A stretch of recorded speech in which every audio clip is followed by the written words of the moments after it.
ముక్రాభి గ్రామ శ్రామిక వర్గ ప్రజలైన ఈ ముక్రాని గ్రామాన్ని కట్టినటువంటి ఈ ముక్రా గ్రామాన్ని మీ రక్తమాంసాలతో నిర్మించిన ముక్రా గ్రామ చుట్టుపక్కల భూములలో మన రక్తమాంసాలు వలిచి మన స్వేదాన్ని చిందించి ఈ భూములలో పంటలు పండించి నిరంతరం శ్రమిస్తూ ఈ ఊరిని కట్టినటువంటి గ్రామస్తులందరికీ నమస్తే. అందరికీ జై భీమ్, జై భారత రాజ్యాంగం, జై సంవిధానం. ఈ వేదిక మీద రథం మీద ఉన్న నాయకులు మాజీ సర్పంచ్ అడావ్ మారుబి, ఆరమరాఠీ నాయకులు ఖరే సంజీవ్, నామకుల జనార్దన్ పవార్, పాన్పట్టి దత్తురాం, ముస్లిం నాయకులు అని రాసిండ్రు. ముస్లిం నాయకులు కాదు, మీరు ఊరు మొత్తానికి నాయకులు. మీరు ముస్లింల వరకు నాయకులు కాదు, దేశానికి నాయకులు, గ్రామానికి నాయకులు, మండలానికి నాయకులు, ఇచ్చోడ ముక్రాకి నాయకులు, దేశానికి నాయకులు. ఎందుకు మీరు ముస్లింల వరకే నాయకులా? మీరు మాకు నాయకత్వం వహించరా? మీ వరకే నాయకులా? మీరు మాకు కూడా నాయకత్వం వహించండి, ఈ దేశానికి కూడా నాయకత్వం వహించండి, ఇచ్చోడ మండలానికి నాయకత్వం వహించండి, ముక్రా గ్రామానికి నాయకత్వం వహించండి. సలీం ఖాన్, నజీర్ ఖాన్, ఖరే శ్రీనివాస్, ముస్లిం నాయకులను రాసి శ్రీనివాస్ పేరు పెట్టారు అందులో. మళ్ళా అందుకని ఎస్కే శ్రీనివాస్ అంటే అయిపోద్ది.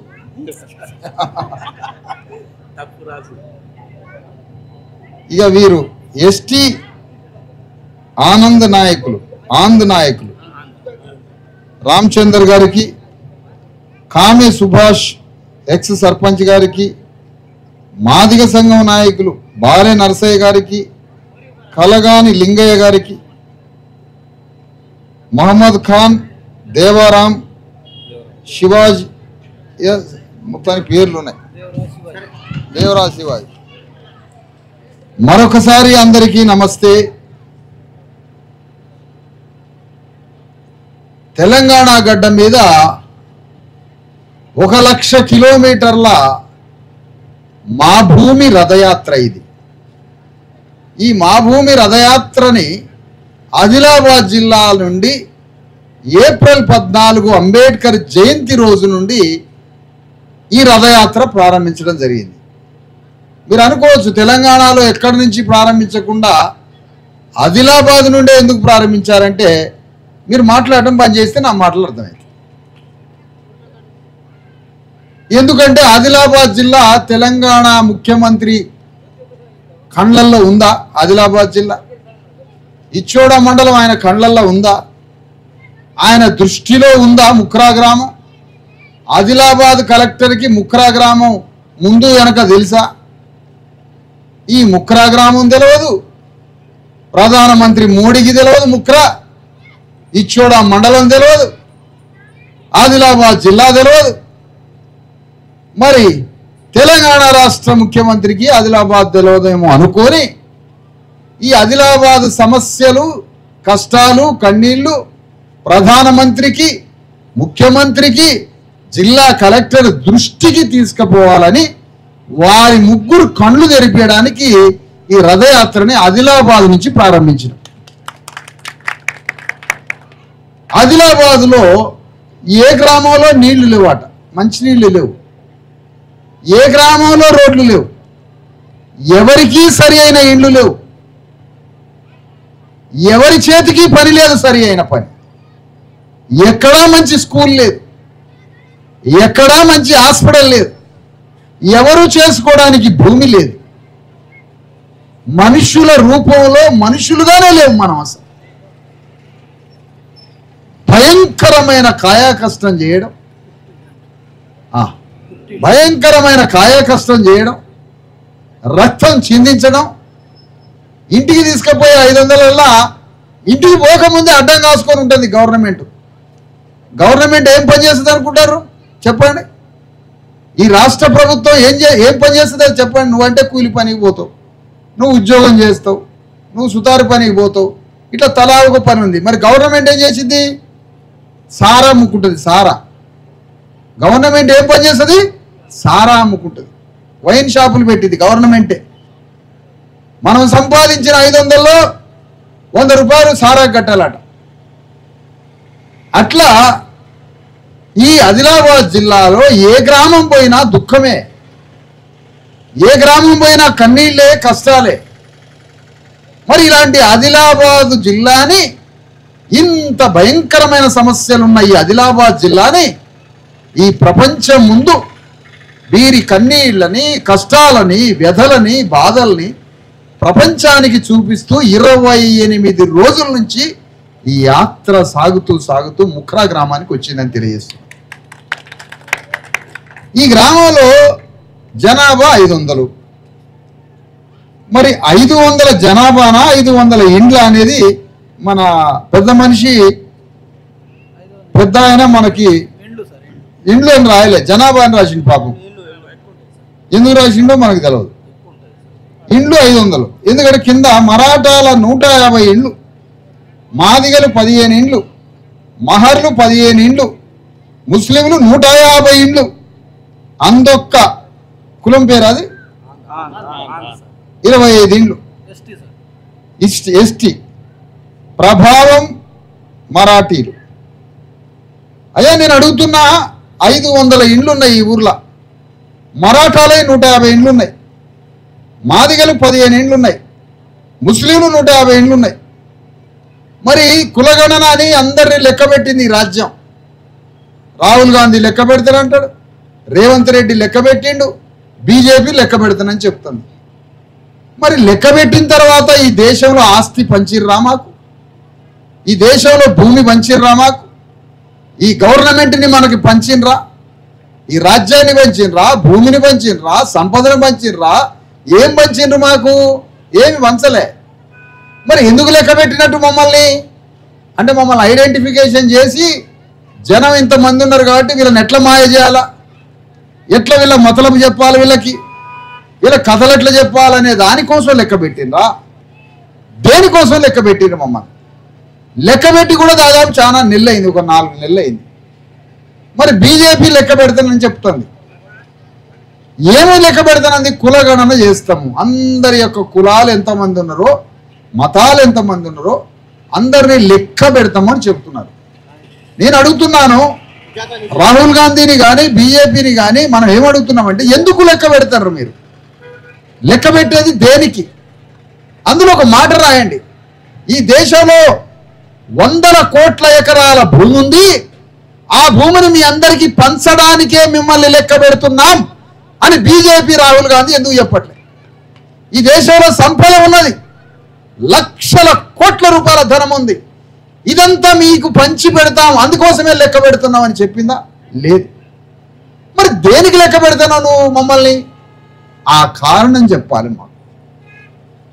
లాయర్లు ఉన్నారు, జడ్జీలు ఉన్నారు, డాక్టర్లు ఉన్నారు, మరి లెక్కకి మాకు ఎంతమంది రావాలని అడుగుతున్నాం. టీచర్లు ఉన్నారు, మాకు లెక్కకి ఎంతమంది రావాలి?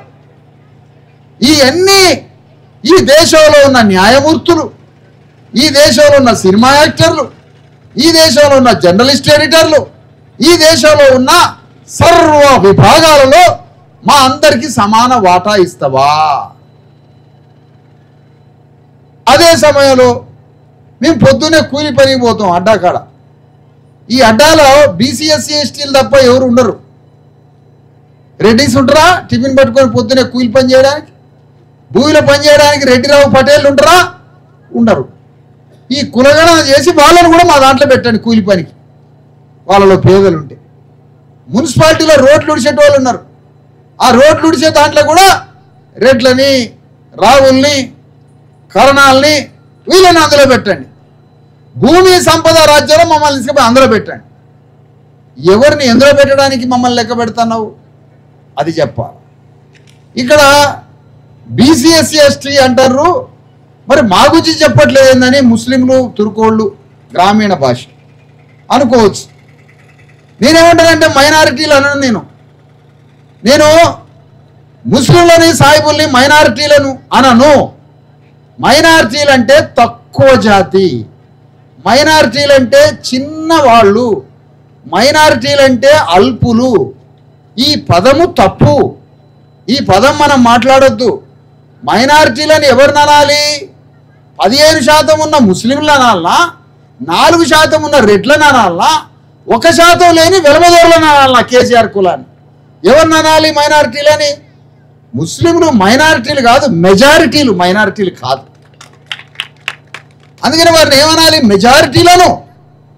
మైనారిటీలు అంటే కేసీఆర్ కులం 100కు 1 లేడు, 0.5% కూడా లేరు.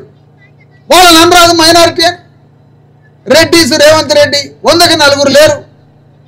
100కి 15% ఉన్న ముస్లింలను పట్టుకొని మైనారిటీలు అనమంటారు ఏందండి? మిమ్మల్ని ఎందుకు అనాలి? మిమ్మల్ని మీరు ఈ దేశ మూలవాసులు, ఈ దేశ భూమి పుత్రులు, మీరు బీసీలు. మెజారిటీ 90%లో మాతో కలిసి మెలిసి శ్రమిస్తున్న శ్రామిక వర్గం ఈ దేశ మూలవాసులు. మనమంతా బీసీ ఎస్సీ ఎస్టీలను కలిపి 90% మీరు ఈ బీసీ సమాజంలో ఉన్నారు అని మీ అందరికి తెలియజేస్తా ఉన్నా మరొక మారు. అందుకని మైనారిటీలని 100కి 10 మంది లేని ఆ కమ్మ రెడ్డి వెలమ కులస్తులకు చెప్పండి, వాళ్ళు మైనారిటీలు, మనం మెజారిటీలో. మనం మైనారిటీలు అనుకోవద్దని ఈ సందర్భంగా చెప్తున్నా. రాజ్యాంగంలో ఏమనుందంటే, దేశ కేంద్ర పార్లమెంట్ ఏం చెప్తుందంటే మత మైనారిటీలు అంటుంది. అది వేరు. జైనులు, బౌద్ధులు, క్రిస్టియన్లు, ముస్లింలు, పారసీలు, వీళ్ళందరూ 5 మతాలు కలిపి మత మైనారిటీలు అంటుంది. దాన్ని పట్టుకొని ఈ తుర్కాయన సాహిబు ముస్లిము మమ్మల్ని మైనారిటీ అని, మమ్మల్ని మైనారిటీ అని అదనే వద్దు. మీరు మెజారిటీలు, మీరు ఎక్కువ సంఖ్య కలిగిన వారు. మొత్తం ఈ దేశమంతా కలిపితే 25 కోట్ల పైగా ఉన్నారు. మీరు ముఖ్యంగా తెలంగాణలో బీసీ వర్గాలు. మేము బీసీలం, ఈ దేశ మూలవాసులం. శతాబ్దాలుగా ఈ దేశ ప్రజలతో కలిసి మెలిసి సహజీవనం చేస్తూ శ్రమ చేస్తూ ఈ దేశ సంపదను తయారు చేసేవారు మీరు. అందుకనే బీసీలు, ఎస్సీలు, ఎస్టీ అనే మెజారిటీ సమాజంలో మనమంతా కలిసి సహజీవనంతో బతుకుతున్న సాంఘిక ప్రజాస్వామ్య స్థాపకులం. అందుకని ఇవాళ ఈ మా భూమి రథయాత్ర, 1,00,000 కిలోమీటర్ల మా భూమి రథయాత్ర. ఈ రథయాత్ర ద్వారా సామాజిక న్యాయం కోరుతున్నాం. సామాజిక న్యాయం ఏమిటి? సామాజిక న్యాయం అంటే నువ్వు సామాజికంగా అన్యాయం చేస్తున్నావు కాబట్టి మేము సామాజిక న్యాయం అడుగుతున్నాం. ఏమిటి సామాజిక న్యాయం? నువ్వు ప్రధాన దారిలోకి మమ్మల్ని రానియట్లేదు, మాకు విద్యని రానియట్లేదు, మా పోరగాళ్ళకి గొప్ప బడి లేదు, స్కూల్ లేదు. మేము చస్తే మేము సావకుండా ఉండడానికి మాకు దవాఖాన లేదు. మాకు రోగాలు వస్తే శ్మశానానికి పోవడం తప్ప మమ్మల్ని బాగు చేసేటోడు లేడు. మాకు ఉద్యోగాలు లేవు, మాకు భూమి లేదు, మాకు రాజ్యంలో వాటా లేదు. ఇదే వీడు చేసే అన్యాయం మనకి. ఇప్పుడు సామాజిక న్యాయం అడుగుతున్నాం. ఇగో ముఖ్రా గ్రామంలో, ఆదిలాబాద్లో 1,00,000 ఎకరాల ప్రభుత్వ భూమి ఉంది. ఆ భూమిలో మా వర్గాల మొత్తానికి మేము ఎంతమంది ఉన్నామో అంత భూమిని పంచు. అదే సామాజిక న్యాయం. ఇగో తెలంగాణ రాజ్యంలో మా ప్రజలు 90% మంది ఉన్నారు. మా ప్రజలకి ఈ రాజ్యంలో వాటా ఇయ్యి. ముఖ్యమంత్రి పీఠం మా వర్గాలకు కావాలి, మంత్రి మండలి మాకు కావాలి, కలెక్టర్లు, చీఫ్ సెక్రటరీలు, మొత్తం బ్యూరోక్రసీ 90% మాకు కావాలి. అది సామాజిక న్యాయం. దాన్ని సామాజిక న్యాయం అంటారు. జడ్జిలు, న్యాయమూర్తులు న్యాయం చెప్పడానికి ఒకే కులం చెప్తుందా న్యాయం? మాకు న్యాయం చెప్పడం రాదా? న్యాయం చెప్పే న్యాయమూర్తుల్లో ఒకే కులం ఉంటుందట. మేము ఉండకూడదా న్యాయం చెప్పే దాంట్లో? న్యాయమూర్తుల్లో మా వాళ్ళు ఎంత, సినిమా యాక్టర్లలో మా వాళ్ళు ఎంత, ఐటీ పరిశ్రమలో మా వాళ్ళు ఎంత, ఐటీ ఇండస్ట్రీలో మా వాళ్ళు ఎంత, పరిశ్రమలలో మా వాళ్ళు ఎంత, పత్రికలలో మా వాళ్ళు ఎంత, జర్నలిస్టులలో, ఎడిటర్లలో మా వాళ్ళు ఎంత. నిన్న మొన్న తెలంగాణలో తిరుగుతున్న అందగత్తె పోటీలలో మా వాళ్ళు ఎంతమంది? అందగత్త పోటీల మా వాళ్ళు ఉండరా? మాది ఆత్మ సౌందర్యం. ఏ సౌందర్యము? ఆ పోటీలలో మా వాళ్ళు ఉండాలిగా. మేము కూలినాలి కాడ ఉండాలా. మేము రోజు వ్యవసాయం చేసే పంట పొలాల కాడ రక్తం చిందించి పంటలు పండియాలి. సుతారి పని రంగులేసి 12 అంతస్తులు 20 అంతస్తులు ఎక్కి రంగులు వేయాలి. అందులో ప్లంబింగ్ పని చేయాలి, ఎలక్ట్రికల్ పని చేయాలి. రోజు పనికి పోయేటోడు ఏది గుర్తుకొని సస్తాడో, ఏది కళ్ళలో పొడుచుకుంటుందో, ఎవడు కింద పడతాడో పైన పడతాడో, వాడు వచ్చిందాక ఇంటికి వచ్చిందాక భయం భయం భయం భయం నెత్తురు చేతులతో కొంపకి రావాలి. మాది శ్రమ చేసి నెత్తురు వస్తుంది. అయ్యో మా నెత్తురు చేతులు, మీ నెత్తురు కూడు చేతులు, మీది నెత్తురు కూడు, మాది శ్రమించి నెత్తురు చిందించేది మా చేతులు. అందుకనే సామాజిక న్యాయం అంటే 100కి 90% మంది ఉన్నవాడు ముఖ్యమంత్రి పీఠం మీద కూర్చోవాలి. ఇది సామాజిక న్యాయం. ఈ గ్రామం కనపడదా? ఇక్కడ రైతు బంధ, రైతు బొంద. అది రైతు బంధు ఎందుకు లేదు? మాకు ఎందుకు వేయట్లేదు? 12 మంది వచ్చారు రైతు బంధు రాక. రైతులకు రావాల్సిన రుణాలు, రైతులకు రావాల్సిన సహకారాలు రాక అటు సైడ్ 12 మంది ఊరికి 2 చచ్చిపోయారు ఆత్మహత్యలు చేసుకొని. సపోర్ట్లు కొడుతుంది. ఊరికి 2 మంది 2 చనిపోయారు ఆత్మహత్య చేసుకొని. ఎందుకు? ఒక్క ఎంఆర్ఓ రాలే సావుకాడికి, ఒక కలెక్టర్ రాలే, ఒక ముఖ్యమంత్రి పర్యవేక్షణ లేదు, 10 రూపాయలు ఇచ్చిన వాళ్ళు లేడు. వాళ్ళ కుటుంబం ఎట్లా బతకాలని అడుగుతున్నా, వాళ్ళ బిడ్డలు ఎట్లా బతకాలంటున్నా, ఎవరు దిక్కు అంటున్నా. వాళ్ళ కుటుంబంలో భయంగా తిండి తినకుండా నెల రోజులైనా చచ్చిపోయిన కొంపల దీపం ముట్టించిన వాళ్ళు లేడు, అన్నం వండిన వాళ్ళు లేడు, ఎవడు లేడు. ఎవరు బతకాలి? ఎవరు సహకరించాలి? ఇది రాజ్యమా వల్లకాడా? ఇది రాజ్యమా శ్మశానమా? ఇది కాష్టమా రాజ్యమా అని అడుగుతున్నా నేను. అందుకని ఈ ప్రజల తరఫున ఎవరు మాట్లాడాలి? 90% మంది ప్రజల తరఫున ఈ సమస్యలు ఎవరు మాట్లాడాలి? ఒక హాస్టల్కి పోతే పోరగాళ్ళకి తిండి లేదు, అందులో స్కూల్కి పోతే చెప్పే టీచర్ లేడు, కూలిపోయే స్కూల్. రోడ్ల మీద పోయి పోలీస్ స్టేషన్లో పోయి ఒక్కొక్క ప్రభుత్వ కార్యాలయం పోతుంటే అది ప్రభుత్వ కార్యాలయాలు ఎందుకోసం ఉన్నాయి, ఎవరి కోసం ఉన్నాయి, ఏం పని చేయడానికి ఉన్నాయో తెలియదు. అందుకని ఈ 90% ప్రజల సమస్యల పరిష్కారం కోసం, వాళ్ళ దుఃఖ నిర్మూలన కోసం, వాళ్ళకి రావాల్సిన న్యాయమైన రాజ్యాంగపరమైన హక్కుల కోసం, వాళ్ళకి రావాల్సిన వాటా కోసం, అంతిమంగా తెలంగాణ గడ్డని మనమే ఏలుకోవడం కోసం ఈ రథయాత్ర బయలుదేరిందని మరొక మారు మీకు తెలియజేస్తా ఉన్నాను. ఇక పోతే మరి 90% ప్రజల సమస్యలు పరిష్కరించడానికి టీఆర్ఎస్ పార్టీ ఉందిగా, మీరెందుకు ఈ రథం కట్టుకొని తిరుగుతారు? 90% ప్రజల సమస్యలు పరిష్కరించడానికి బీజేపీ పార్టీ ఉందిగా, మీరెందుకు ఈ రథం కట్టుకొని తిరుగుతారు? అసలు ఏకంగా ముఖ్యమంత్రి ఉన్నాడుగా రేవంత్ రెడ్డి, మీరెందుకు ఈ రథం కట్టుకొని తిరుగుతానంటే నాకు తేలింది ఏంటంటే ముఖ్యమంత్రి రేవంత్ రెడ్డి 90% ప్రజల కోసం లేడు, రెడ్ల కోసమే ఉన్నాడట. ఆయన పొద్దున పడుకున్నా, రాత్రి పడుకున్నా, లేచిన రెడ్లు రెడ్లు రెడ్లు అంటాడట.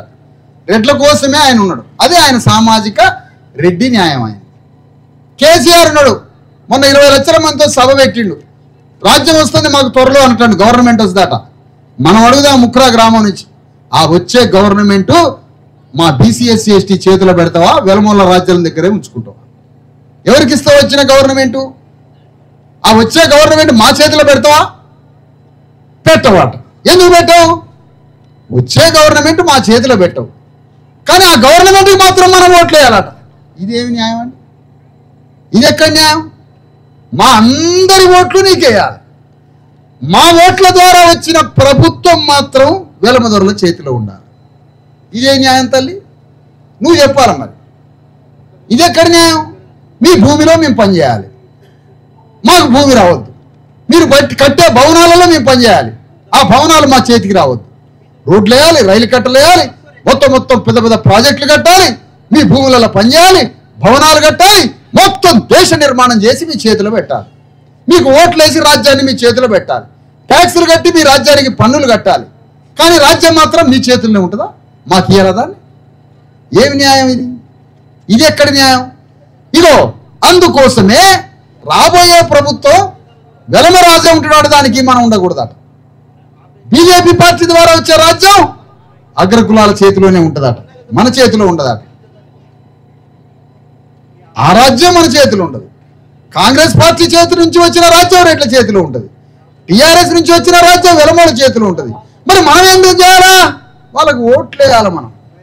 నేను అడుగుతున్నా మీ అందరినీ, ఓకే వెలమ రాజ్యం మీరే పెట్టుకోండి, మేము కాదనట్లే, కానీ మా అందరు ఓట్లు ఎందుకు అడుగుతున్నావు అడుగుతున్నా. మా ఓట్లు ఎందుకు మరి నీకు? నువ్వు మీటింగ్ పెట్టుకున్నావు వరంగల్లా, నీ వెలమలతోటే మీటింగ్ పెట్టుకోకపోయినా 10 మంది వచ్చేటోళ్ళు గ్రౌండ్కి, 20 లక్షల మంది ఎట్లా వచ్చారు నీకు? మాకు బిర్యానీ అని ఆశ చూపి మా పిచ్చోళ్ళని అమాయకుల్ని గంత చికెనో గంత నీసో మాకు పెడితే గంత బీర్ బాటిల్ ఇచ్చేసరికి మా వాళ్ళు పిచ్చోళ్ళంతా లారీ ఎక్కారు. కానీ లారీ ఎక్కింది మా వాళ్ళు కాదు, మనల్ని ఏ విధంగా లారీలో పట్టుకుపోయారు తెలుసా? కసాయోడు గొర్రెలను తీసుకుపోయాడు. కసాయోడు గొర్రెలు తీసుకుపోయినట్టుగా ఈ రెడ్డి రావుల ప్రభుత్వాలకి మనం కసాయోడు గొర్రెలు తీసుకుపోయినట్టుగా మనం తీసుకుపోయి గొర్రెల్ని కసాయి వాడు నరికి ముక్కలు చేసి మనల్ని తినేస్తాడు. అది వీళ్ళ రాజ్య స్వభావం. మన రాజ్యం ఏర్పాటు కావాలి, అది బాబాసాహెబ్ అంబేద్కర్, జ్యోతిరావు ఫూలే, శివాజీ మహారాజ్, సాహు మహారాజ్, కబీర్ దాస్ వీళ్ళందరూ కోరుకున్నది. అట్టడుగు శ్రామిక వర్గాలు ఈ రాజ్యాన్ని పరిపాలించాలని కోరుకున్నారు వాళ్ళు. ఆ రాజ్యం రావాలి మనం. అందుకోసమే మీ అందరినీ వినవించేది ఏంటంటే, ఈ కేసీఆర్ చేయాల్సిన పని ఇది. రోజు నేను హాస్టల్ తిరుగుతున్నా, స్కూల్ తిరుగుతున్నా, రోడ్లు ఎట్లున్నాయో చూస్తున్నా, వేసిన రోడ్లు ఎంత సిమెంట్ కలిపిండో చూస్తున్నా, ఆ రోడ్డు పగిలిపోయిందా ఇరిగిపోయిందా ఎంత సిమెంట్ కలిపిండు అవన్నీ చూస్తున్నా, స్కూళ్ళల్లో బువ్వ పెడతానరా హాస్టళ్ళల్లో అని చూస్తున్నా. ఈ పని అంతా నేనేమి చేయాలి? మరి కేసీఆర్ చేయాలి కదా, ప్రతిపక్షాన్ని ఉన్నాడు ఆయన కదా చేయాల్సిన పని. నేను చేసిన, నేను నెత్తి మీద వేసుకొని తిరుగుతున్నా, నువ్వు చేస్తే నేను ఆగిపోయేటోడిని. కానీ మాకు తేలింది ఏంటంటే వీళ్ళు 90% ప్రజల తరఫున కాదని తేలిపోయింది. అందుకని నువ్వు బయటికి రావటంలే. 90% ప్రజల తరఫున వాడివా అయితే నీకు శాతం అయితే నువ్వనరా, నీకు శాతం అయితే కొడుకునన్న పంపు. ఎవడు రాడట, మరి ఎవడు చూడాలి ఈ సమస్యలేని? ఎవరు చూడాలి అంటాను ఈ సమస్యలేని? ఓట్లేమో వేయించుకొని పోతావు, మీటింగ్లకు లారీలు ఎక్కించుకొని పోతావు, నీ భూమిలో పని చేపిస్తావు, నీ భవనాలు కట్టిస్తావు, దేశం మొత్తాన్ని కట్టిస్తావు. లాస్ట్కి కడపలు వచ్చో, కిడ్నీలు ఫెయిల్ అయ్యో, గుండె ఫెయిల్ అయ్యో, రక్తం లేకనో తిండి లేకనో చచ్చిపోతాం. మేము చచ్చిపోతే 10 రూపాయలు ఇచ్చేటోడు మా కుటుంబానికి ఎవడు లేడు. ఇది ఒక గవర్నమెంట్ అంటారా దీన్ని? ఇది రాజ్యం అంటాడా ఎవడన్నా? ఏ దేశంలోనే ఇంత అన్యాయం జరుగుతుందా? అందుకోసమే ఈ 10% మంది అగ్రకులాలకు సంబంధించిన ప్రభుత్వం, అగ్రకులాలకు సంబంధించిందే రెడ్డి ప్రభుత్వం, రేవంత్ రెడ్డిది. అగ్రకులాలకి కోసమే, వారి రాజ్యం కోసమే వచ్చాడు కేసీఆర్, బీజేపీ. ఈ 10% వారి కోసమే. 90% మంది ప్రజలకి ఎవడు లేడు, దిక్కుమొక్కు లేరు, అభాగ్యులైన అమాయకులైన అన్నార్థులైన ఈ 90% మంది ప్రజలకి ఈ 3 పార్టీలు పనిచేయట్లేదని మేమే బీసీ ఎస్సీ ఎస్టీ జేఏసీ అని ఒకటి పెట్టుకొని, ఆయన ఎవడు ఏ పార్టీలన్నా చావండి, ఎవడన్నా పోండి, మనకంటూ ఒక వేదిక కావాలని బీసీ ఎస్సీ ఎస్టీ సంఘం కట్టి 1,00,000 కిలోమీటర్ల తెలంగాణ అంతా తిరిగి మన కండ్ల కన్నీళ్లు, మన బాధలు, కష్టాలు ఆ ప్రపంచం ముందు చెప్పుకుందామని ఈ లారీ ఒకటి, ఈ రథం తయారు చేసుకొని బయలుదేరి ముక్రా గ్రామం వచ్చినాం అయ్యా. ఇది సంగతి. దీన్ని ఎవడన్నా ఆపుతున్నాడు మళ్ళీ, ఇది ఒక భయం మమ్మల్ని. దీన్ని ఎవడన్నా ఆపితే మిమ్మల్ని ఎవడన్నా ఆపడా? మీరు ఎట్లా పోతారు పోలీస్ స్టేషన్లకి? మీరు ఎట్లా స్కూల్లోకి పోతారు? ఎందుకు నేను పోవద్దా? నేను పోయి మా వాళ్ళ స్కూల్ ఎట్లుందో అడగొద్దా? నేను పోయి కలెక్టర్ ఆఫీసులో మా వాడికి న్యాయం చేస్తారా లేదని మా ఆఫీసులో అడగొద్దా? నీది ఆఫీసు, నీ సొంత ఆఫీసా అది? నీ సొంత పోలీస్ స్టేషనా? నీ అయ్యా జాగీరా అది? మీ అయ్యా రాసిచ్చిండా నీకు స్కూలు, హాస్పిటల్, కలెక్టరేటు? బాజాప్తుగా తెలంగాణ గడ్డ మీద ఉన్న 100 ప్రభుత్వ కార్యాలయాల్లోకి పోయి సమస్యలేంటో చూసి, ఆ కార్యాలయాలు మంచిగా నడుస్తున్నాయా, నోట్ల మన్ను కొడతానరా, మనకి అమృతం పెడతానరా, విషం పోతారా అని ప్రతి ప్రభుత్వ కార్యాలయంలోకి జొరబడి బాజాప్తుగా అడుగుతాం గవర్నమెంట్ ఎందుకు ఇట్లున్నది అని. అన్ని కార్యాలయాలు తిరిగి వస్తాం, ఎవ్వడు మమ్మల్ని ఆపే దమ్ము లేదు అని అడుగుతున్నా నేను. ఎవరికి దమ్ము? ఆపమని చూస్తా, సుప్రీంకోర్టులో పిటిషన్ వేస్తా ఎమ్మటే. ఎందుకు ఆపుతున్నావు? హైకోర్టుకి వెళ్తా, హైకోర్టు మెట్లెక్కుతా, నన్ను ప్రభుత్వ కార్యాలయంలోకి పంపించరా? నేను ప్రభుత్వ కార్యాలయంలోకి పోవద్దా? ప్రభుత్వ సమస్యలని ప్రపంచ దృష్టికి తీసుకురావద్దా? నన్ను ఆపుతారా? క్షణంలో హైకోర్టుకు తీసుకుపోతా, అక్కడ నా సమస్య చెబుతా, నన్ను ఆపుతుర్రా. చూడండి ఏం జరుగుతుందో చూడండి. అందుకనే తెలంగాణ గడ్డ మీద 90% మంది ప్రజలకి ఏ పార్టీ ముందుకు రావడంలే. వీళ్ళది కేవలం వెలమరెడ్ల రాజ్యం కోసం ఆడుతున్న డ్రామా నాటకం. వీళ్ళ ముగ్గురు దొంగ నాటకాలే. వీళ్ళ ముగ్గురు ఒకటే. ఈ రెడ్డి రావులు పైకి దన్నుకుంటారు, లోపల ఫోన్లు చేసుకుంటారు. కేసీఆర్ 10 ఏళ్ళలో 20 ఏళ్ళలో తిరిగి తిరిగి పాపం మొత్తానికి తెలంగాణ తెచ్చుకున్నాడు. దానికి రాజ్యానికి ముఖ్యమంత్రి అయ్యాడు. 10 ఏళ్లలో మూట కట్టుకున్నాడు. పాపం అంతా మూట కట్టుకున్నాడు. ఆయన సదిరి మొత్తం మూట కట్టి తీసుకుపోయి శ్మశానంలో వేసారు. ఎందుకు వేసారు? రేవంత్ రెడ్డి వచ్చి ఆయన పోవాలి ముందు అర్జెంటుగా రేవంత్ కేసీఆర్ వెళ్ళిపోవాలి అన్నాడు. వెళ్ళిపోవాలంటే వెళ్ళిపోయాడు. వెళ్ళిపోయినాక రెడ్డి రాజ్యం వచ్చి ఈ రెడ్డి రాజ్యం కాంగ్రెస్ వెళ్ళిపోవాలని ఆయన బయలుదేరాడు కేసీఆర్. కాంగ్రెస్ వెళ్ళిపోయినాక కేసీఆర్ వెళ్ళిపోవాలని ఈయన బయలుదేరాడు. మరి మీరిద్దరు పోయినాక రాజ్యం మా చేతికి వచ్చిందా? మళ్ళీ రెడ్డి రావుల చేతిలోకి ఇటు నుంచి అడిగిపోయింది. నేను అడుగుతున్నా, రాజ్యం మీరిద్దరే చేతులు మార్చుకున్నారు కదా. రేవంత్ రెడ్డి ముందు అర్జెంటుగా కేసీఆర్ దొంగ మొత్తం లూటీ చేసిండు, తెలంగాణలో అతిపెద్ద దొంగ అన్నావు కదా. 1.5 సంవత్సరం అయింది. మరి ఇంతవరకు ఈడ్చుకపోయి జైలు వేయలేదు, లాకప్లు వేయలేదు, జైలు పాలు చేయలేదేం కేసీఆర్ని? ఈడ్చుకపోయి వేయాలిగా, అందులో వేయలేదేంటి మరి? అంటే ఇద్దరు ఒకటేనా? మేము రాజ్యానికి వచ్చినాక మీ ఇద్దరిని కలిపి ఒకే జైలు వేస్తాం. ఏం మాట్లాడుకుంటారో చూస్తాం. ఆ రాత్రి ఇద్దరిని కలిపి గదిలో పడేసి సీసీ కెమెరా పెడతాం. మీరిద్దరు ఏం మాట్లాడుతున్నారు? అసలు ఏంటి మీ ఇద్దరు భాష? ఆ కోడింగ్ భాష ఏందో మేము వినాలి. మేము అర్జెంట్ సీసీ కెమెరా పెట్టి మీ ఇద్దరు ఏం మాట్లాడుకుంటారు? అందుకనే ఈ ముఖ్రా గ్రామంలో ఉన్న అమాయక కష్టజీవులైన కార్మిక సోదరులారా, శ్రామికులారా, రాజ్యం శ్రామికులు, రాజ్యం కార్మికులది. రాజ్యం రక్తం చిందించే భూమి పుత్రులైన మనకి రావాలి రాజ్యం. ఎందుకంటే 90% ఓట్లు మనవి, బీసీ ఎస్సీ ఎస్టీల ఓట్లు మనవి. మన ఓట్ల ద్వారా రాజ్యానికి వస్తే ఈ ఊరు సమస్యలను ఒకటే క్షణంలో పరిష్కరించదు. ఒకటే సెకండ్లో, ఒక్క సెకండ్లో 100 కోట్లు ముఖ్రా గ్రామానికి తీసుకొచ్చి నడి సెంటర్లో పెట్టి పంచుకోండి, ఊరు మొత్తం బాగు చేసుకోండి అని చెప్పి పారేస్తాం. మనకు రాజ్యం రావాలి. ఎందుకంటే మన ప్రజాప్రభుత్వం మనది కాబట్టి. ప్రజల నుంచి 90% మంది. నీది ప్రజాప్రభుత్వం ఏంటది? బీరు బాటిల్ ఇచ్చి 1000 రూపాయలు చేతులు పెట్టి చేతులు చేసి 2000 రూపాయల ఓటుకి ఇస్తే నీది ప్రజాప్రభుత్వం ఎట్లయితే? నీది మందు ప్రభుత్వం అయింది. నీ 2000 రూపాయల ప్రభుత్వం అయింది. మనిషికి 2000 ఎందుకు ఇస్తాను? సిగ్గు శరం లేదు నీకు? మనిషి కూడా కాదురా నీది. 2000 రూపాయలు బిర్యానీ ఇచ్చి ఓటు వేయించుకుంటావు. సిగ్గు లేదు? నీ మంచి పనులు చెప్పుకొని ఓటు వేయించుకో.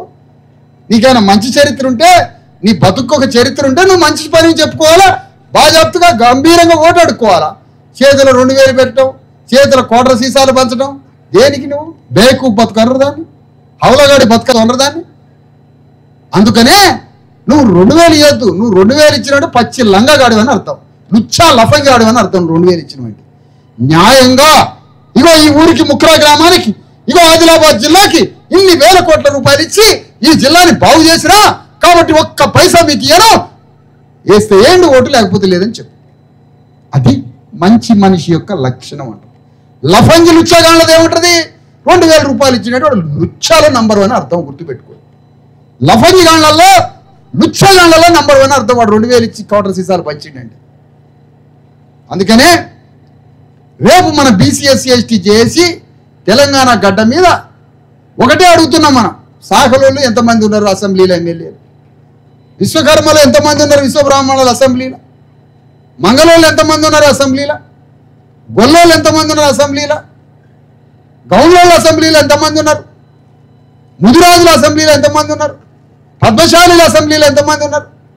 వీళ్ళు ఉండొద్దా అసెంబ్లీలో? అసెంబ్లీలో మేము కూర్చోవద్దా? మా ఓట్లు అయితే రెడ్డి గారు పోయి కూర్చుంటాడా? మా తరఫున మాట్లాడు. నీ ఇంట్లో మంచినీళ్ళు ఏవైతే ఇక నువ్వు మా గురించి మాట్లాడతావు. నువ్వు అసెంబ్లీలో నువ్వు మమ్మల్ని దూరమే పెడితే సామాజికంగా మమ్మల్ని దూరం పెట్టినోడు రాజకీయంగా నువ్వు అధికారంలో ఉండి మమ్మల్ని బాగు చేస్తావు. నువ్వు అది నమ్ముతాం మేము. అందుకనే ఇగో నువ్వు మంచి పనులు చేయి, అణగారిన వర్గాల చేతుల రాజ్యం పెట్టు, అది అధికారం అయ్యి ఆ అధికారం మా జీవితాన్ని మారుస్తుంది. అందుకోసం మీ అందరినీ ఈ సందర్భంగా బీసీ ఎస్సీ ఎస్టీ చేసి మన సమస్యలన్నింటినీ పరిష్కరించమని ఆదిలాబాద్ జిల్లా కలెక్టర్ని అంతిమంగా కోరదాం. ఇంకా 2 నెలలు తిరుగుతా ఆదిలాబాద్ జిల్లా కలెక్టర్ దగ్గర పోదాం.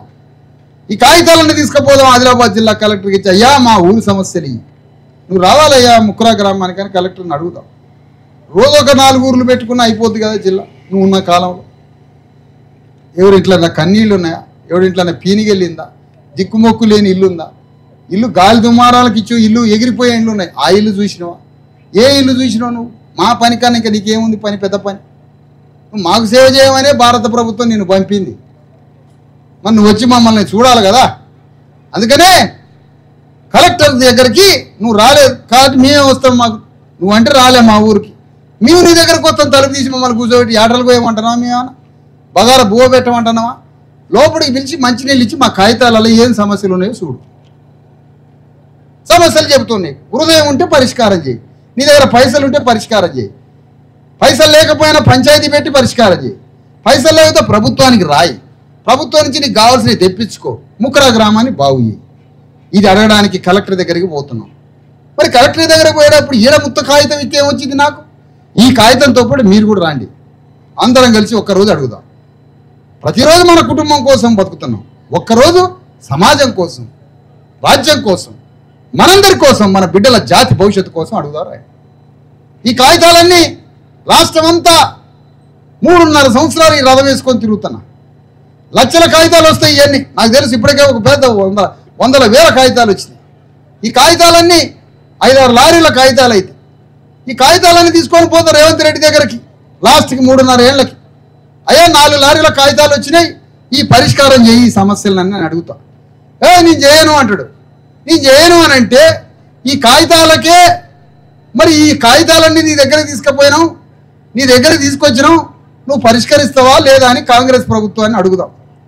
కాంగ్రెస్ ప్రభుత్వం పరిష్కరించకపోతే ఈ కాగితాలన్నీ కలిపి కాంగ్రెస్ ప్రభుత్వానికి కాష్టం పెరుద్దాం. కాగితాల మీద కాంగ్రెస్ ప్రభుత్వాన్ని పెట్టి కాల్చి పారేసి బూడిద చేద్దాం. ఆ అగ్నిలో నుంచి మన బీసీ ఎస్సీ ఎస్టీ రాజ్యాన్ని తీసుకొని వద్దాం. మరి ఈ కాగితాలు నువ్వు పరిష్కరించలే. మరి ఈ కాగితాలు ఉత్తగా ఏం చేయాలి? ఈ కాగితాలు నేనేం చేయాలి? తీసుకొచ్చి ఏట్లేనా హుసేన్ సాగర్ లేనా ఎదురుగా తీసుకుపోయి కాగితాలనే కాష్టం పెరుగుతా. ఆ కాష్టంలో కాంగ్రెస్ ప్రభుత్వాన్ని వేసి కాల పెడతా. బొగ్గున మండింది. ఆ బూడిద ఆ అగ్నిలో నుంచి మన బీసీ ఎస్సీ ఎస్టీల రాజ్యాన్ని తీసుకొస్తాం అగ్ని సరస్సు నుంచి. అది మనం చేయాల్సినటువంటి పని. అందుకని తెలంగాణ గడ్డ మీద బీసీ ఎస్సీ ఎస్టీల సామాజిక న్యాయం కోసం, బీసీ ఎస్సీ ఎస్టీల రాజ్యం కోసం తెలంగాణ గడ్డ మీద జరుగుతున్న ఒక మహా పోరాటం ఇది, విప్లవం. ఈ విప్లవాత్మకమైన ఉద్యమంలో పాల్గొన్నాం. ధ్రువం లేని బతుకైంది మన, గమ్యం లేని తీరం లేని ధ్రువం కోల్పోయినటువంటి తెలంగాణ ఇది.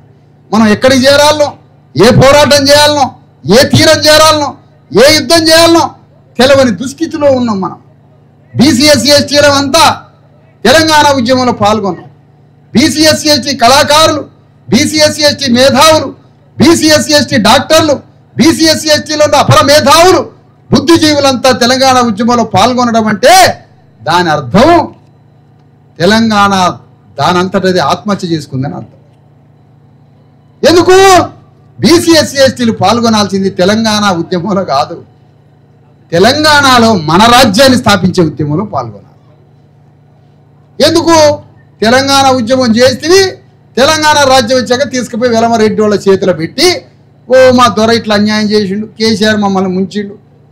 ఒక దొర తిడితే ఇంకో దొర దగ్గరికి పోయే బతుకులు మన. ఒక దొర దంతే ఇంకో దొర దగ్గరికి పోతాం మనం. ఏ దొరల దగ్గరికి పోవద్దు. మనమే బీసీ ఎస్సీ ఎస్టీ పేదలమంతా కలిసి రాజ్యాన్ని స్థాపిద్దాం. మన ప్రజల కన్నీళ్లు తుడుద్దాం. రాబోయే మన జాతి బిడ్డల భవిష్యత్తు కోసం ఈ పోరాటంలో మీరందరూ పాల్గొనాలని కోరుకుంటూ మీ అందరి దగ్గర నుంచి సెలవు తీసుకుంటాం.